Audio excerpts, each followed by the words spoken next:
नमस्कार, बहुत स्वागत है आपका। मैं हूं आपके साथ नेहा दुबे। बुलेटिन की शुरुआत इस वक्त की बड़ी खबर के साथ। इस वक्त की बड़ी खबर, दिल्ली एनसीआर में भूकंप के तेज झटके महसूस किए गए। बता दें आपको कि कई सेकंड तक धरती डोलते हुए दिखाई दी और दहशत में लोग फिलहाल दिखाई दिए। बताया ये भी जा रहा है कि तेज आवाज के साथ ये भूकंप आया, मतलब काफी ज्यादा तेज आवाज थी, उसके साथ ये भूकंप के झटके महसूस किए गए। हालांकि रिएक्टर स्केल पर जो भूकंप की तीव्रता है वो 4.0 मापी गई है, मतलब 4 की तीव्रता से भूकंप था और भूकंप सुबह 5:36 पर आया। बताया ये भी जा रहा है कि दहशत में काफी ज्यादा लोग थे और जब ये भूकंप के झटके महसूस किए गए, लोग अपने अपने घरों से बाहर निकल गए।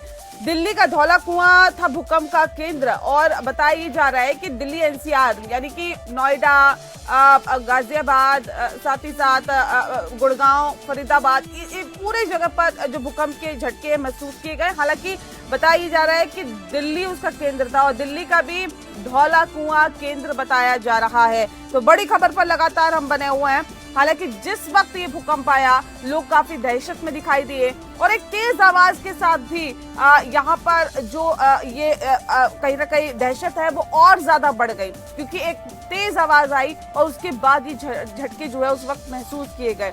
हालांकि ज्यादा तीव्रता नहीं थी, लेकिन जब ये धरती डोली तो जाहिर तौर पर ये दहशत बढ़नी लाजमी हो जाती है।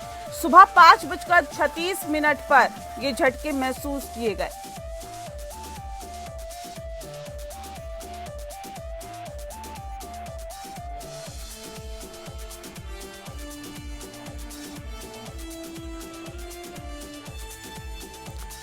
तो दिल्ली में सोमवार को सुबह यानी कि आज सुबह ही जोरदार झटके महसूस किए गए। कई सेकंड तक धरती डोलती रही, लोग दहशत में अपने घरों से बाहर निकल गए।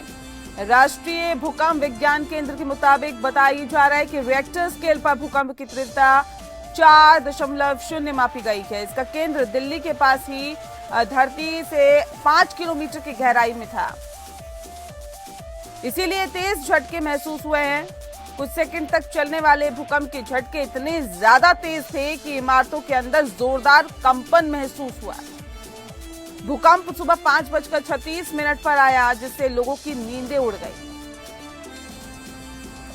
समय समय पर दिल्ली एनसीआर के अंदर भूकंप के झटके महसूस होते रहते हैं, लेकिन इसकी तीव्रता के झटके बहुत समय तक महसूस किए गए। बता दें आपको कि दशकों बाद भूकंप का केंद्र दिल्ली के पास ही रहा। कंपन इतना जोरदार था कि लोगों के घरों के अंदर बेड, पंखे और काफी जो सामान रखा हुआ था वो भी हिलने लगा। ऐसे लगा कि जैसे धरती के अंदर कुछ बड़ी हलचल हो रही है। घरों के दरवाजे और खिड़कियां सब कुछ हिलने लगा। लोगों ने इसको महसूस किया। हालांकि बताया ये भी जा रहा है कि किसी ने ये भी बताया कि भूकंप का केंद्र जो है वो धौला कुआं है।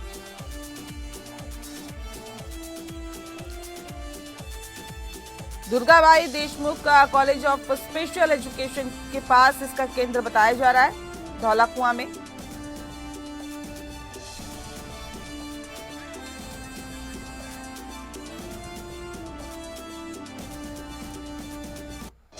और चलिए ज्यादा जानकारी के साथ सीधे हमारे साथ जुड़ गए हैं राजीव शर्मा, हमारे इनपुट हेड।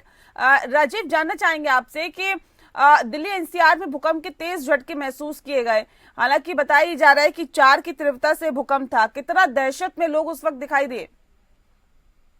देखिए नेहा, जब इस सुबह भूकंप आया तो लोग कुछ लोग जगे हुए थे, कुछ जगने की प्रक्रिया में थे, कुछ लोग बहुत ज्यादा गहरी नींद में सोए हुए थे। और ये जो सुबह का समय होता है कुछ लोगों के लिए बहुत ज्यादा गहरी नींद का समय होता है, लेकिन जो लोग ऑफिस जाने वाले लोग होते हैं वो सुबह जल्दी उठते हैं। और जो जल्दी उठे हुए थे उन्होंने इस भूकंप की तीव्रता को बहुत नजदीकी से महसूस किया। बिल्कुल ऐसा लग रहा था जैसे घरों के नीचे से कोई धड़धड़ाती हुई ट्रेन नीचे से निकल रही, इतना भयंकर आवाज थी। तो उसकी आवाज से लेकर के लोग बहुत ज्यादा भयभीत हो गए थे।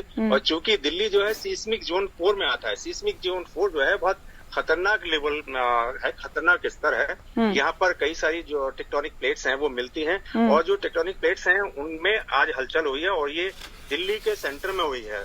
कुछ लोगों ने शुरुआत में जो यूएसजीएस ने सबसे पहले बताया था कि नागलोई जट के पास इसका सेंटर है 5 किलोमीटर नीचे। फिर बाद में जो सूचना आई उसमें बताया गया कि नागलोई जट नहीं बल्कि धौला कुआं है। तो धौला कुआं के पास इसका सेंटर पाया गया और 5 किलोमीटर नीचे था। और चूंकि ये बहुत ज्यादा गहराई में नहीं था, इसलिए इसका जो असर था वो पहली मंजिल, दूसरी मंजिल, तीसरी मंजिल, चौथी मंजिल तक लगा। मतलब ये है कि जो छत पर लटकी हुई चीजें थी उनमें कंपन कम हुआ, लेकिन जो जमीन से जुड़ी हुई जो चीजें थी उनमें कंपन ज्यादा हुआ। जैसे फर्स्ट फ्लोर पर दीवारें सीधी जमीन से जुड़ी होती हैं, तो जो खिड़की हैं, दरवाजे हैं, उनमें बहुत ज्यादा कंपन हुआ और बहुत ज्यादा इतनी तेज आवाज थी कि दहशत उससे हो गई और सारे लोग जो जगे हुए थे तुरंत अपने बाहर निकल कर आ गए और एक अजीब सी स्थिति उस समय पैदा हो गई थी। जी नेहा, बिल्कुल। कहीं किसी हताहत होने की खबर, किसी जान माल के नुकसान की ऐसी कोई खबर? नेहा अभी तक कहीं भी कोई जान माल की नुकसान की खबर नहीं आई है। ये सुबह 5:36 पर ये हुआ है, लेकिन चूंकि बहुत ज्यादा गहराई में नहीं था और 4.0 और कहीं 4.3 का बताया गया है, तो इसलिए बहुत ज्यादा बड़ा नहीं था। लेकिन चूंकि ये दिल्ली में था और दिल्ली के नजदीक, इसलिए इसकी आवाज ज्यादा महसूस हुई। जान माल की हानि की खबर कहीं से नहीं आई है। ये भी कहा जा रहा था कि जी, ये भी कहा जा रहा था कि 2 झटके महसूस किए गए। एक झटका था, ये 2 झटका था। अभी तक क्या जानकारी है इस बारे में? ये साइमल्टेनियसली 2 झटके थे और बहुत कम समय पर ये दोनों झटके आए थे। इसके साथ ये बता दें, लगभग 8 बजे के आसपास सीवान में, बिहार के सीवान में भी ऐसा ही एक झटका महसूस किया गया है। और ये जो दिल्ली वाला था, ये दिल्ली एनसीआर मतलब आपका फरीदाबाद, गाजियाबाद और गुड़गांव, हरियाणा का इधर का आपका अपना नॉर्थ वेस्ट का हिस्सा, इसमें महसूस किए गए थे। और जो सीवान में झटका आया उसका बिहार का पूर्वांचल के कुछ हिस्सों में झटके महसूस किए गए। जी नेहा। जी, बहुत शुक्रिया आपका राजीव जी, हमारे साथ सीधे जुड़ने के लिए। तो जाहिर तौर पर कई सेकंड तक धरती डोलती हुई दिखाई दी और एक साथ 2 झटके महसूस किए गए। लोग दहशत में हैं और जाहिर तौर पे कहा जा सकता है कि जो दहशत में लोग हैं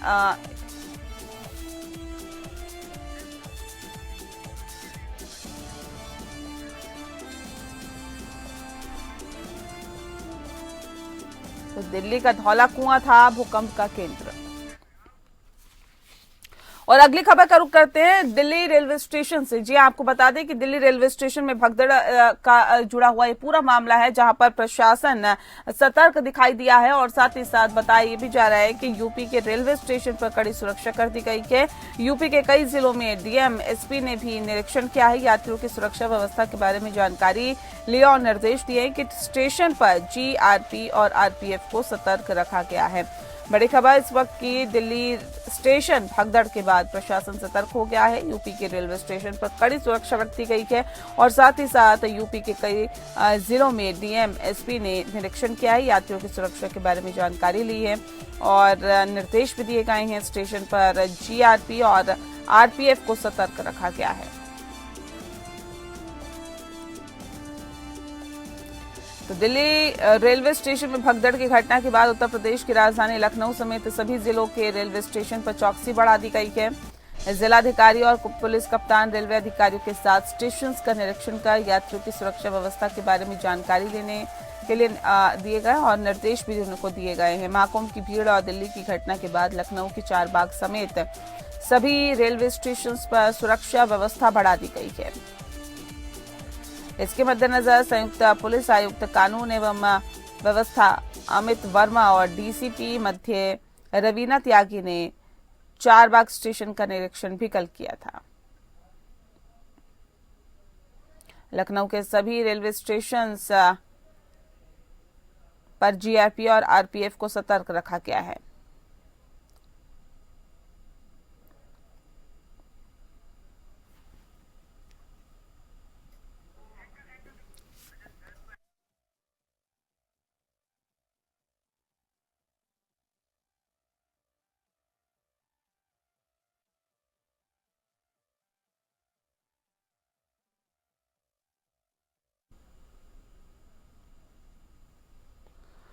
तो बता दें आपको कि दिल्ली, जी हाँ, नई दिल्ली रेलवे स्टेशन में भगदड़ की घटना के बाद उत्तर प्रदेश के सभी स्टेशंस को और जिले के रेलवे स्टेशंस पर चौकसी जो है वो बढ़ा दी गई है। जिला अधिकारी और पुलिस कप्तान रेलवे अधिकारियों के साथ स्टेशंस का निरीक्षण कर यात्रियों की सुरक्षा व्यवस्था के बारे में जानकारी ली और निर्देश भी दिए।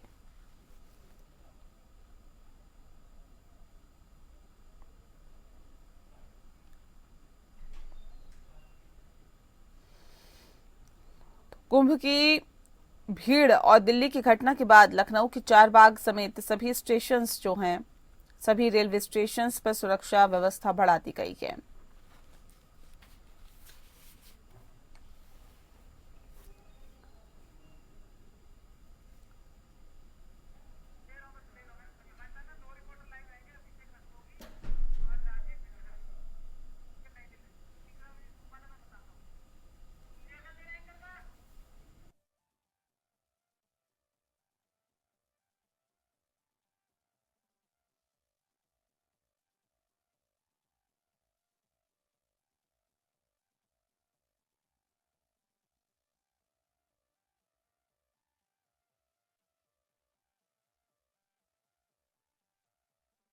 बता दें आपको कि नई दिल्ली रेलवे स्टेशन पर भगदड़ के बाद प्रशासन काफी ज्यादा सतर्क दिखाई दे रहा है और यूपी के रेलवे स्टेशन पर कड़ी सुरक्षा कर दी गई है। बताया जा रहा है कि लखनऊ के भी सभी स्टेशन पर जो सुरक्षा व्यवस्था है वो बढ़ा दी गई है। ज्यादा जानकारी के साथ सीधे हमारे साथ हमारे संवाददाता जुड़ गए अभिषेक रस्तोगी, हमारे साथ लखनऊ से सीधे जुड़े हुए हैं, और राजीव मिश्रा ज्यादा जानकारी के साथ गाजियाबाद से हमारे साथ जुड़ गए हैं। सबसे पहले रुक करते हैं अभिषेक का। अभिषेक, लखनऊ में किस तरह की सुरक्षा व्यवस्था बढ़ाई गई है, विस्तार से बताएं। हाँ, देखिए बिल्कुल, जब ये घटना हुई है दिल्ली रेलवे स्टेशन पे, उसके बाद उत्तर प्रदेश की जो तमाम रेलवे स्टेशन है वहाँ पे सुरक्षा व्यवस्था को और कड़ा किया गया है। लखनऊ की अगर हम बात करें तो लखनऊ में तमाम जो अधिकारी हैं वो लगातार मुआयना कर रहे हैं और स्टेशन पर तमाम अतिरिक्त फोर्स को लगाया गया है। इसके अलावा जो एडीजी रेलवे हैं वो कल पहुंचे थे स्टेशन पे और उन्होंने जो एंट्री और एग्जिट उसके अलग अलग गेट बनवाए हैं। साथ ही एक कंट्रोल रूम बनाया गया है जो कि सीसीटीवी कैमरे का कंट्रोल रूम है और उसकी मॉनिटरिंग की जा रही है। अगर ज्यादा क्राउड होता है तो अतिरिक्त फोर्स का तुरंत यहाँ पर डिप्लॉयमेंट किया जाएगा। इस तरीके की यहाँ पर व्यवस्था है और जो स्टेशन पर ज्यादा भीड़ ना हो इसके लिए जो वेटिंग एरिया है वहां पर लोगों को रखा जो है बिठाया जा रहा है और जब स्टेशन पर भीड़ कम होती है तो उनको वेटिंग एरिया से वहां पर भेजा जाता है। तो साफ तौर पर जो घटना हुई है दिल्ली की, उसके बाद तमाम जो अधिकारी हैं वो अब स्टेशन का मुआयना कर रहे हैं और जो सुरक्षा है उसको खाक चौबंद कर रहे हैं ताकि उत्तर प्रदेश में चूंकि महाकुंभ चल रहा है, ऐसे में जो तमाम क्राउड है वो भाग रहा है प्रयागराज की तरफ तमाम स्टेशनों से। तो उसके मद्देनजर फिलहाल जो सुरक्षा व्यवस्था है उसको चाक चौबंद किया गया है और जो अधिकारी हैं वो लगातार निगाह रखे हुए हैं कि जो स्टेशन उस पर ज्यादा भीड़ ना हो और अगर भीड़ आती है तो उसको कैसे जो क्राउड उसको मैनेजमेंट करना है उसकी एक पूरी रूपरेखा बनाई गई है। कितनी बड़ी चुनौती है फिलहाल अधिकारियों के सामने इस भीड़ को नियंत्रित करने की, इस भीड़ को कंट्रोल करने की? बिल्कुल नहीं, एक बहुत बड़ी चुनौती है क्योंकि जो तमाम श्रद्धालु हैं वो प्रयागराज की तरफ जाना चाहते हैं, कुंभ में स्नान करना चाहते हैं। ऐसे में जो आम यात्री हैं जिनको अन्य जो उनका गंतव्य वहां पर जाना है, ऐसे में एक क्राउड मैनेजमेंट बहुत बड़ी जिम्मेदारी है और एक बहुत बड़ी चुनौती है। तो साफ तौर पर जो अधिकारी हैं वो पूरा अपना प्लान बना के रखे हुए हैं, उसी के हिसाब से स्टेशन पर एंट्री दी जा रही है और ट्रेनों में ज्यादा भीड़ ना हो इसका भी ध्यान रखा जा रहा है। और अब प्रॉपर जो टिकट है उसकी भी चेकिंग की जा रही है कि कौन किसने टिकट लिया है और किस डिब्बे का लिया है, किस बोगी का लिया है, किस कोच का लिया है, इन सब चीजों पर साफ तौर पर ध्यान रखा जा रहा है। बहुत शुक्रिया आपका, आप बने रहिए हमारे साथ। अभी राजीव मिश्रा का रुख कर लेते हैं, हमारे साथ नई दिल्ली रेलवे स्टेशन से सीधे जुड़े हुए हैं। राजीव, जानना चाहेंगे आपसे कि क्योंकि भगदड़ हुई उसके बाद जाहिर तौर पे तमाम और रेलवे स्टेशन की सुरक्षा बढ़ाने की बात की गई है, बढ़ाई भी गई है।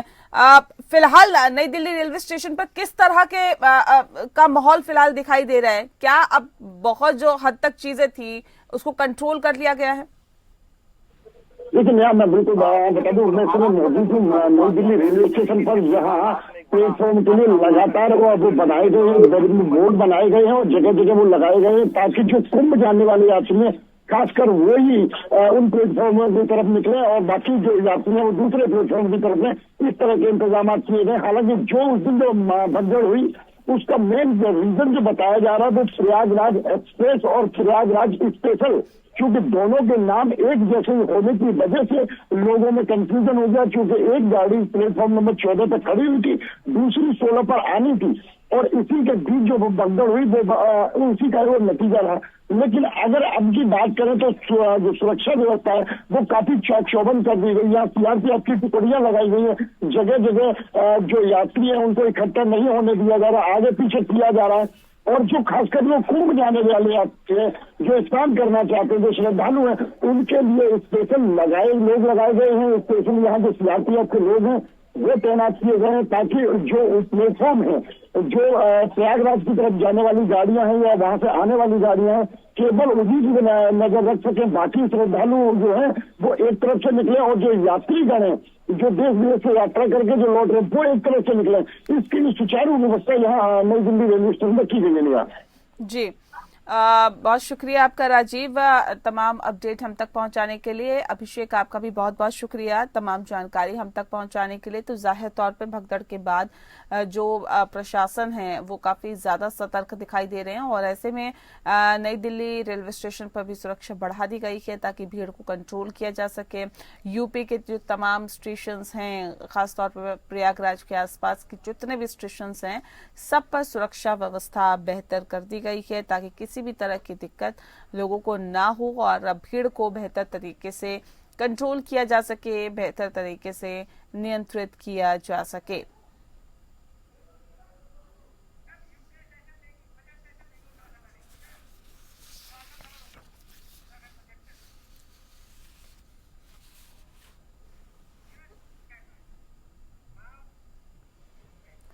अगली खबर का रुख करते हैं और बात करते हैं उत्तराखंड की। उत्तराखंड का बजट सत्र जो है वो आज से शुरू होगा, और ये बजट सत्र बेहद महत्वपूर्ण माना जा रहा है। बजट सत्र के दौरान महत्वपूर्ण विधायी कार्यों और राज्य की नीतियों पर चर्चा की संभावना है। मंगलवार से इस बजट सत्र की शुरुआत होनी है, और साथ ही आपको बता दें कि सरकार के विभिन्न विभागों के बजट प्रस्तुत किए जाएंगे और विपक्ष के सवालों का भी जवाब दिया जाएगा। विधानसभा अध्यक्ष ऋतु खंडूरी भूषण ने बताया है कि सत्र के लिए विधायकों द्वारा कुल 521 प्रश्न भेजे गए हैं, वहीं 2 विधेयक भी प्राप्त हुए हैं। उन्होंने ये भी स्पष्ट किया है कि सत्र की अवधि पूरी तरह से विधानसभा में होने वाले कामकाज पर निर्भर करेगी और इस संबंध में अंतिम निर्णय सरकार द्वारा लिया जाएगा। इस बार विधानसभा का सत्र पहली बार नेशनल ई विधान एप्लीकेशन के तहत संचालित किया जाएगा। मुख्यमंत्री पुष्कर सिंह धामी सत्र शुरू होने से पहले इसका उद्घाटन करेंगे। हालांकि विधानसभा की कार्रवाई अभी तक पूरी तरह से पेपरलेस नहीं होगी। विधानसभा में प्रश्न पूछे गए हैं। बता दें आपको कि उनके उत्तर, राज्यपाल का अभिभाषण और बजट डिजिटल रूप से उपलब्ध रहेंगे। योगेश सेमवाल ज्यादा जानकारी के साथ सीधे हमारे साथ हमारे संवाददाता जुड़ गए हैं। योगेश, जानना चाहेंगे आपसे, क्योंकि मंगलवार से बजट सत्र की उत्तराखंड में शुरुआत हो रही है, क्या कुछ खास रह सकता है, और बजट के दौरान मतलब पेश करने के दौरान किन बातों का ख्याल रखा जा सकता है? बिल्कुल, बजट की अगर बात करें तो कल बजट पेश होगा, और लगभग बताया जा रहा है कि 1 लाख करोड़ रुपए के आसपास का ये बजट रहने वाला है। इस बार बहुत महत्वपूर्ण ये बजट रहेगा, क्योंकि जिस तरह से आपने भी बताया कि उत्तराखंड जो है पेपरलेस बजट पूरा का सत्र करने की तरफ आगे बढ़ रहा है, बहुत तेजी से आगे बढ़ रहा है।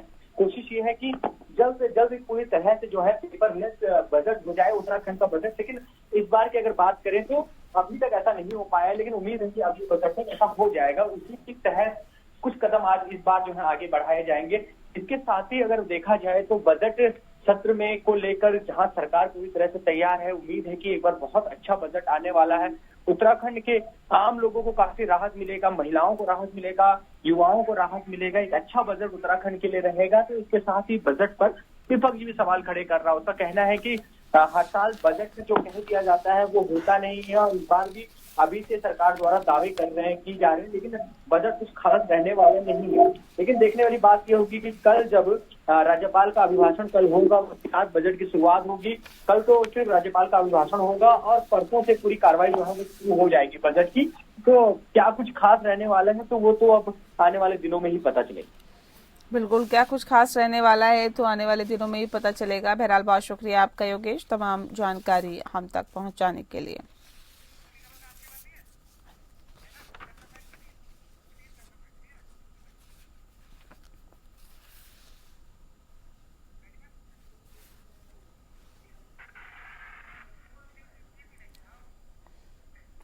और अब बात करते हैं उत्तर प्रदेश की। उत्तर प्रदेश में तमाम शहरों का होगा कायाकल्प और बता दें आपको कि उत्तर प्रदेश में लखनऊ सहित यूपी के शहरों का विकास होगा। 13 धार्मिक और बड़े शहरों के विकास का खाका तैयार किया गया है। 13 शहरों में 3 चरण में विकास कार्य कराए जाएंगे। बुके ऑफ प्रोजेक्ट नाम से शुरू होगी विकास की परियोजनाएं। बड़ी खबर इस वक्त की बता दें हम आपको, यूपी समेत 13 बड़े और मध्यम शहर जो हैं वो शहरों का विकास का खाका तैयार किया जा रहा है और बुके ऑफ प्रोजेक्ट के नाम से शुरू होने वाली विकास परियोजनाओं के जरिए इनका विकास होगा। आबादी और क्षेत्रफल के लिहाज से बड़े होने के साथ ही धार्मिक महत्व वाले शहरों का खाका तैयार किया गया है। पहले चरण में ऐसे 13 शहरों में 3 चरणों में विकास कार्य कराए जाएंगे। इन शहरों के विकास के लिए अल्पकालिक, मध्यकालिक और दीर्घकालिक योजनाएं बनाई जाएंगी। बुके ऑफ प्रोजेक्ट नाम से शुरू होने वाली विकास परियोजनाओं के जरिए इन शहरों में नागरिक सुविधाओं को बेहतर बनाया जाएगा।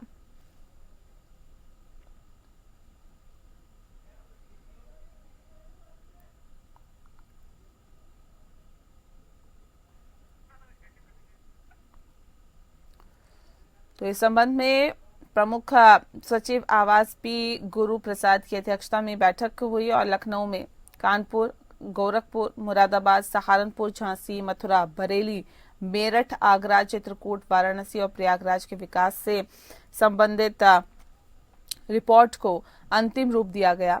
इसके मुताबिक बताया भी जा रहा है कि योजनाओं का प्रस्ताव तैयार किया जाएगा। दरअसल प्रदेश सरकार धार्मिक महत्व वाले इन 13 शहरों में रहने वाले और आने वाले लोगों को बेहतर सुविधाएं देने को लेकर प्रयासरत है।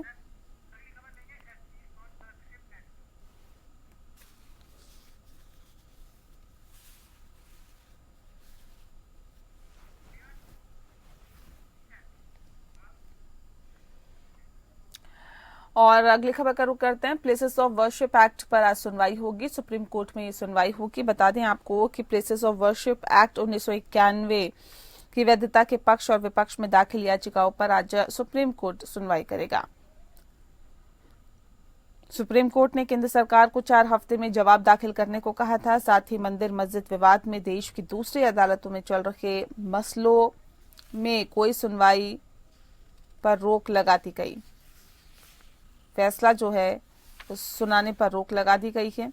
प्लेसेस ऑफ वर्शिप एक्ट 1991 को हिंदू पक्ष ने 2020 में सुप्रीम कोर्ट में चुनौती दी, जबकि इसके समर्थन में जमीयत उलेमाए हिंद ने 2022 में सुप्रीम कोर्ट में याचिका दाखिल की है।